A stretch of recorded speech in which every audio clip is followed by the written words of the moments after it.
શ્રી શિવાય નમસ્તોભ્યમ હર હર મહાદેવ। આજે શ્રાવણ માસનો 5મો પવિત્ર દિવસ છે। આજે શુક્લ પક્ષની પંચમી તિથિ છે, જે રાત્રે 10:38 સુધી રહેશે। આજનો દિવસ છે મંગળવાર અને તારીખ છે 29 જુલાઈ।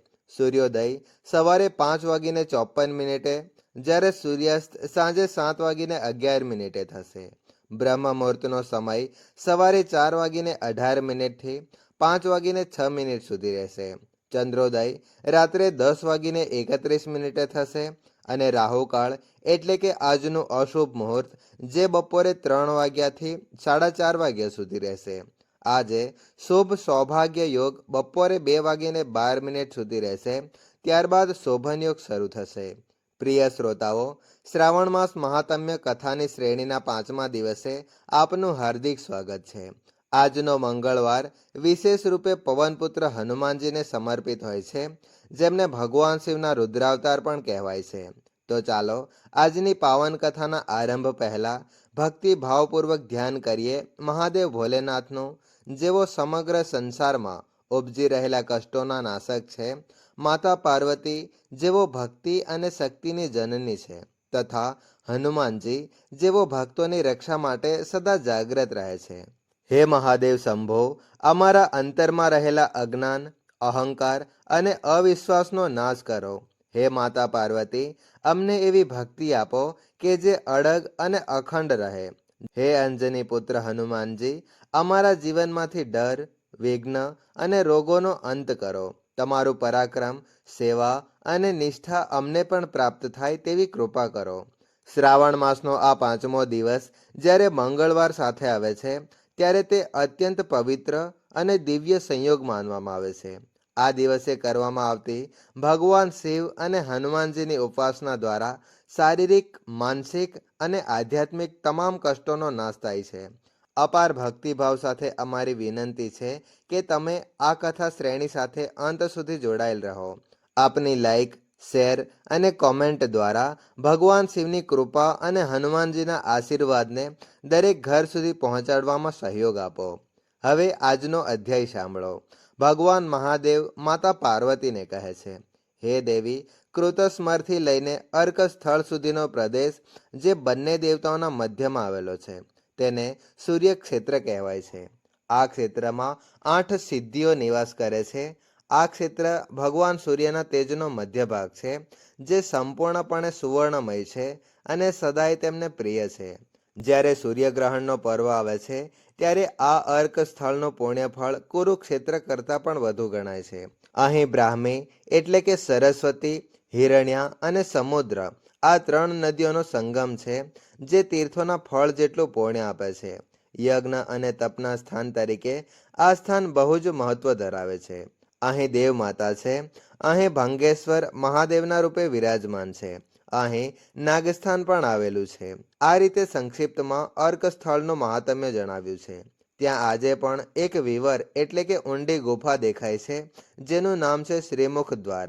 આ દ્વારની રક્ષા પ્રિય માતૃકા દેવીઓ દ્વારા કરવામાં આવે છે। જે મનુષ્ય 1 વર્ષ સુધી નિયમિત રીતે ત્યાં માતૃકા ગણ અને સુનંદા વગેરે દેવતાઓની વિધિપૂર્વક પૂજા કરે છે, તેને સિદ્ધિ પ્રાપ્ત થાય છે। આથી એ જરૂરી છે કે માણસ તમામ પ્રયત્ન કરીને અર્ક સ્થળ નજીક સ્થિત તમામ માતૃકાઓની ભક્તિપૂર્વક પૂજા કરે। આ માતૃકા દેવીઓ પ્રભાસ ક્ષેત્રમાં સુનંદા ગણ તરીકે જાણીતી છે। હે દેવી, જે માણસ નિષ્કામ ભાવથી ભગવાન સૂર્યની આરાધના કરે છે, તે અર્ક સૂર્યના પ્રભાવ અને આ પવિત્ર ક્ષેત્રના મહાત્મ્યથી નિશ્ચિત રીતે મોક્ષને પ્રાપ્ત થાય છે। બીજા સ્થળોએ જો કોઈ વ્યક્તિ 1 કરોડ બ્રાહ્મણોને ભોજન કરાવે તો જેટલું પુણ્યફળ મળે છે, એટલું જ અર્ક સ્થળમાં માત્ર 1 બ્રાહ્મણને ભોજન કરાવવાથી મળે છે। સૂર્યગ્રહણ દરમિયાન જે સ્નાન, દાન, જપ અને હોમ કરવામાં આવે તે બધા જ આ અર્ક સ્થળના પ્રભાવથી કોટી ગણું ફળ આપે છે। જે વ્યક્તિ મહામાસના કૃષ્ણ પક્ષમાં રવિવાર સાથે જોડાયેલી સપ્તમી તિથિએ અર્ક સ્થળની નજીક જાગરણ કરે છે, તે પરમ ગતિને પ્રાપ્ત થાય છે। આ ક્ષેત્રમાં નિવાસ કરનારા તમામ મનુષ્યો માટે અર્ક સ્થળ પૂજનીય છે। કલ્યાણ ઈચ્છનારા વ્યક્તિએ ધ્યાન રાખવું જોઈએ કે ભગવાન સૂર્યની પૂજામાં કદી પણ પાણીમાં પેદા થયેલ, સુકાઈ ગયેલ, દુર્ગંધિત અથવા વાસી ફૂલ ન ચડાવવા જોઈએ. પાર્વતીજીએ પૂછ્યું, હે પ્રભુ, સૂર્યદેવને રાહુ કેવી રીતે ગ્રસે છે, અર્થાત કેવી રીતે ગ્રહણ કરે છે, એ પણ મને જણાવો. ત્યારે ભગવાન મહાદેવજી કહે છે, હે દેવી, હવે હું તને ગ્રહણ થવાનું કારણ કહું છું, ધ્યાનથી સાંભળ. જ્યારે ખાસ સમય આવે છે ત્યારે સૂર્યદેવ પોતાના કિરણો દ્વારા અમૃતની ધારા વહાવે છે. ત્યારે અમૃત મેળવવાની ઈચ્છા રાખતો રાહુ પોતાના વિમાને બેસી સૂર્યના બિંબ નીચે આવી જાય છે. જે સમયે રાહુના આકૃતિના કારણે સૂર્યદેવનો પ્રકાશ છુપાઈ જાય છે. આ જ ઘટનાને સૂર્યગ્રહણ કહેવામાં આવે છે. પરંતુ હકીકતમાં કોઈ પણ ખરેખર સૂર્યદેવને ગ્રસી શકે નહીં, કારણ કે જેમને સૂર્યદેવને ગ્રસે એવી કોશિશ કરી છે તો તેઓ જાણીને તેમને બાળીને ભસ્મ કરી નાખે છે, એવું તેમનું તેજ છે. પ્રાચીન સમયના આ પાવન ક્ષેત્રમાં લોકપાલો, મહર્ષિઓ, સિદ્ધો, વિદ્યા ધરાવતા દેવો, યક્ષો, ગંધર્વો અને મુનિઓએ મહાન સિદ્ધિ પ્રાપ્ત કરી છે. કુબેર, ભીષ્મ, યયાતિ, ગાલવ અને શાહ જેવા મહાન પુરુષોએ પણ અહીં ઉત્તમ સિદ્ધિ હાંસલ કરી છે.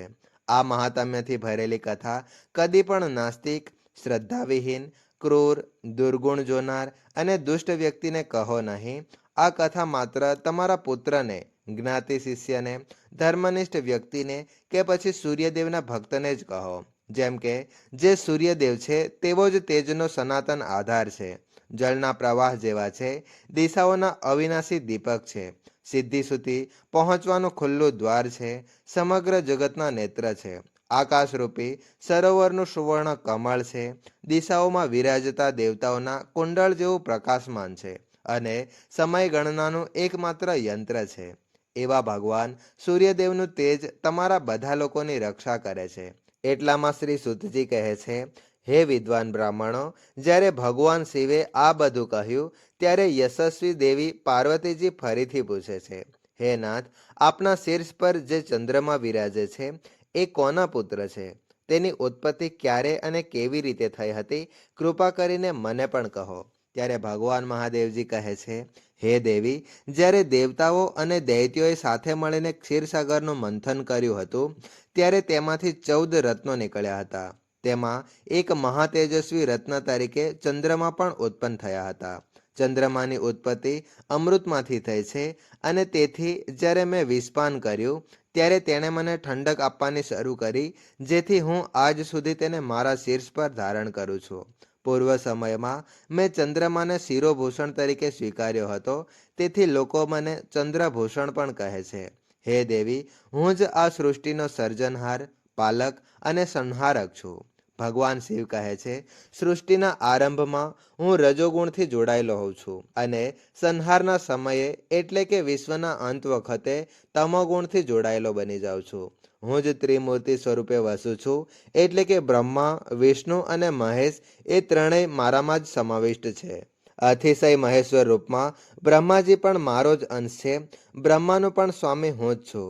વિષ્ણુ અને બ્રહ્મા બંને મારા સદાશિવના અવિનાશી ભાગરૂપ છે, કારણ કે હું સર્વશક્તિમાન અને સર્વરૂપ છું. શિવ જ શ્રી વિષ્ણુ રૂપે સમગ્ર જગતનું પાલન કરે છે અને મારા દ્વારા જ સર્જાયેલ આ બ્રહ્માંડમાં દરેક જગત સ્થિત છે. આ બ્રહ્માંડમાં ચાલી ગયેલા અને હજુ થનાર કેટલાય સૂર્યગ્રહણો અને ચંદ્રગ્રહણોની ગણના કરવી અશક્ય છે. ચંદ્રમાના તેજથી પૃથ્વી પર જે પ્રકાશ પહોંચ્યો છે તેના પરથી ચારેય દિશાઓમાં પ્રકાશ ફેલાવતી ઔષધિઓનું સર્જન થયું. આ ઔષધિઓના કારણે સમગ્ર જગત અને 4 પ્રકારની પ્રજાઓ પોતાનું જીવન ચલાવે છે. ફળ મળ્યા પછી નાશ પામતી ઔષધિઓને ક્ષણ કહેવાય છે અને એ ઔષધિઓને 16 પ્રકાર છે. ધાન એટલે કે ચોખા, જવ એટલે કે યવ, ઘઉં, અણુ, તિલ, મોટ, કંગણી, કોદો, ચીણા, ઊંધડ, મૂંગ, મસૂર, નિષ્પાવ, કુલથ, તુવર, ચણા, આ બધા ક્ષણ કહેવાય છે. આ ગ્રામીણ ઔષધિઓના પ્રકાર દર્શાવ્યા છે. આ ઉપરાંત ગ્રામ અને વન માર્ગે થતી 14 પ્રકારની ઔષધિઓ યજ્ઞના ઉપયોગમાં લેવામાં આવે છે. તેના નામ છે ધાન, જવ, ઘઉં, અણુ, તિલ, કંગણી, કોથલ, શાકરકંદ, તીલી, વનતિલ, ગવેધુ, ઊંધણ, મકાઈ, બાંસધાન, તણ, ગુસ્મ, લતા, વિરુચ્છ, અને ગુચ્છ જેવા લાખો પ્રકારના ઔષધિઓ તથા ઘાસના સ્વામી ચંદ્રદેવ છે. તેઓ જ સમગ્ર જગતને ધારી રહ્યા છે.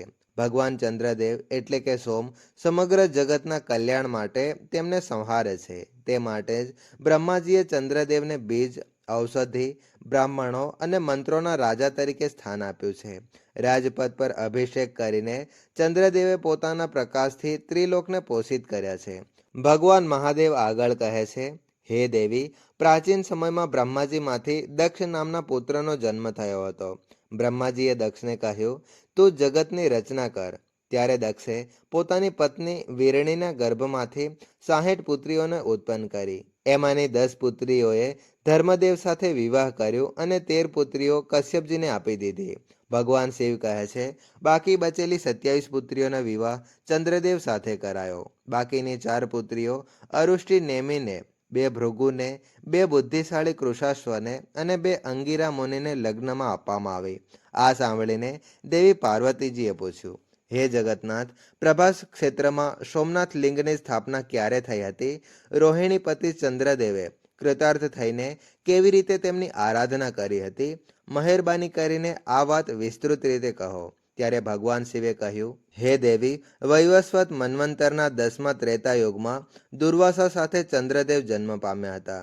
ત્યારે ચંદ્રદેવે હજારો વર્ષ સુધી કઠિન તપ કરી ભગવાન શંકરના દર્શન પ્રાપ્ત કર્યા. ત્યાં પછી બ્રહ્માજીના માર્ગદર્શન હેઠળ શિવલિંગની સ્થાપના કરવામાં આવી. પછી ફરી ચંદ્રદેવે હજારો વર્ષો સુધી મારી નિષ્ઠાપૂર્વક ભક્તિપૂર્વક આરાધના કરી. જ્યારે તેમણે વિધિપૂર્ણ પૂજા કરી ત્યારબાદ પોતાની ઈચ્છાઓ અને કાર્યોની સિદ્ધિ માટે નિશાનાથ તરીકે તેણે મારું સ્તવન કર્યું. ચંદ્રદેવે આ રીતે શિવજીની સ્તુતિ કરી. શિવજી જેવા બીજા કોઈ દેવ નથી. યુદ્ધના મેદાનમાં શિવજી જેવા કોઈ રક્ષક નથી. જગતમાં શિવજી જેટલા શરણમાં આવેલાનો આશ્રય લેનાર બીજું કોઈ જ નથી. શિવજી જેવી બીજી કોઈ ગતિ, મોક્ષ કે ધ્યેય નથી. સંખ્યાવાદી જેમને પ્રધાન અને પુરુષ કહે છે અને યોગી લોકો જેમને પરમ તત્વ રૂપે ધ્યાન કરે છે, એવા શિવ સ્વરૂપ સદાશિવને પ્રણામ છે. વિદ્વાન લોકો જેમને દેવો, અસુરો અને મનુષ્યોની સૃષ્ટિ અને સંહારનો કારણ માને છે, એવા સર્વાત્મા શિવને નમસ્કાર છે. જે અવિનાશી, અનાદિ, અનંત, નિત્ય, સનાતન, ધ્રુવ, સમયથી પર અને પરબ્રહ્મ સ્વરૂપ છે, એવા યોગાત્મા શિવને નમસ્કાર છે. જે આદિદેવ, મહેશ્વર છે, શુદ્ધ વસ્તુઓમાં શ્રેષ્ઠ છે અને માત્ર દર્શનથી પવિત્ર કરનાર છે, એવા તીર્થમય શિવને નમસ્કાર છે.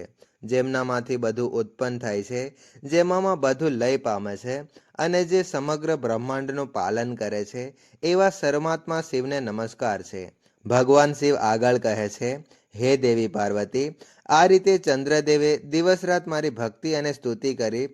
તેથી મેં પ્રસન્ન થઈને એમને કહ્યું, પુત્ર, તે જે સ્ત્રોત પાઠ કર્યો છે તેનાથી હું સંપૂર્ણ રીતે પ્રસન્ન છું. ભગવાન શિવે ચંદ્રદેવને કહ્યું, હવે તું તારી ઈચ્છા અનુસાર કોઈ પણ વરદાન માંગી લે. ત્યારે ચંદ્રદેવે કહ્યું, હે પ્રભુ, આ શિવલિંગમાં તમે હંમેશા નિવાસ કરો. જે લોકો અતિ ભક્તિભાવથી અહીં આપના દર્શન કરે તેમને આપની કૃપાથી ઉત્તમ સિદ્ધિ પ્રાપ્ત થાય. ત્યારે શિવજીએ જવાબ આપ્યો, હે ચંદ્રદેવ, આ લિંગમાં મારું નિવાસ તો પહેલેથી જ છે, પણ હવે તારી અવિરત ભક્તિના કારણે હું અહીં વિશેષ રૂપે ઉમા સાથે એટલે કે પાર્વતી સાથે સોમનાથ સ્વરૂપે નિવાસ કરીશ. હું અહીં ચંદ્રના આરાધક તરીકે અને ચંદ્રદેવના ઈચ્છા અનુસાર સોમનાથ નામે પ્રખ્યાત થઈશ. જે કોઈ પણ ભક્ત ભક્તિભાવથી આ પ્રભાસ ક્ષેત્રમાં આવેલ સોમનાથ શિવલિંગના દર્શન કરશે તેને જીવનના સર્વ પાપોથી મુક્તિ મળશે અને તેને પરમ ગતિ પ્રાપ્ત થશે. હે દેવી પાર્વતી, આ સાક્ષાત તાપનમય, અમૃતમય અને તેજમય સોમનાથ ભગવાન છે. આ લિંગ સ્નાન, દાન, જપ, તપ અને ઉપાસનાથી પણ વધુ ઉચિત પુણ્ય આપનાર છે. જે ભક્ત શ્રદ્ધાપૂર્વક અહીં માત્ર એક વખત પણ શિવજીના નામનું સ્મરણ કરે છે તે પણ પિતૃદોષ, ગ્રહદોષ તથા સર્વ દુઃખોથી મુક્ત થઈ જાય છે. ચંદ્રદેવે જેમ મારી ભક્તિ કરીને આ સ્થાને સ્થિરતા પામેલી કૃપા પ્રાપ્ત કરી, એવી કૃપા એ દરેક ભક્તને પ્રાપ્ત થાય છે જે મારા નામને પવિત્ર મનથી ઉચ્ચારે છે. અને એ રીતે ચંદ્રદેવનો કલંક નાશ પામ્યો, તેમને સંપૂર્ણ તેજ પ્રાપ્ત થયું. અને તેમના દોષોનો અંત થયો. તેઓ ફરીથી રોહિણી અને બીજી પત્નીઓના ક્ષમતાવાન બની ગયા. સોમનાથના મહાત્મ્યનું એ સમગ્ર રહસ્ય હતું. હર હર મહાદેવ, જય ભોલેનાથ. આજનો અધ્યાય અહીંયા જ પૂર્ણ થાય છે. બાકીની કથા તમે આવનારા અધ્યાયમાં અવશ્ય સાંભળશો. ધન્યવાદ.